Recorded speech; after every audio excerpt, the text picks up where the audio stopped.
तर टार्गेट माझं एका वर्षाचं 1 कोटी आहे. तर वर्षाला 1 कोटी टार्गेट जर आपण घेऊ शकतो, तर या पाठीमागे हिस्ट्री तुम्हाला मी सांगतो की माझा बिझनेस हा वेगळा होता की मी टाकाऊपासून टिकाऊ तयार करतोय आणि ब्रँडेड वस्तू तयार करतो.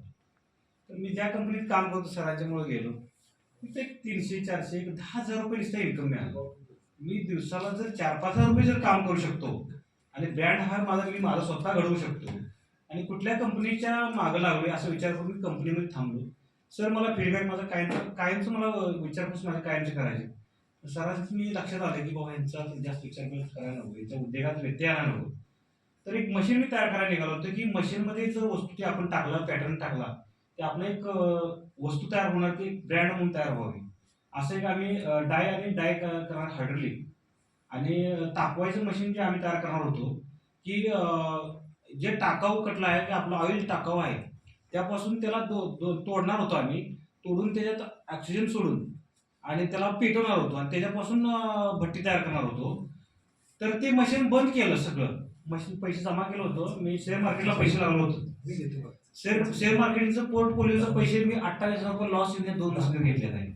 तर घेण्या पाठीमागे असं होतं होता की मी बँक लोन सरांनी म्हटलं होतं मला कोटेशन द्या सर, माझा पोर्टफोलिओ हे त्याचा हे चांगला आहे, माझा सिबिल चांगला आहे आणि तर मला बँक कर्ज देतो म्हटल्या. तर कोटेशन आणा मला देतो. तर तिने एक असा मोठा चार्ट मला लिहून दिला की 50 वर कागद त्यांनी सांगितलं. सर होते नामदेव सर माझ्या सांगत होते. नामदेव सरांनी त्यांना घुमवलं, बराच त्यांना सांगितलं, पण त्यांना काय त्याच्या लक्षात आलं नाही.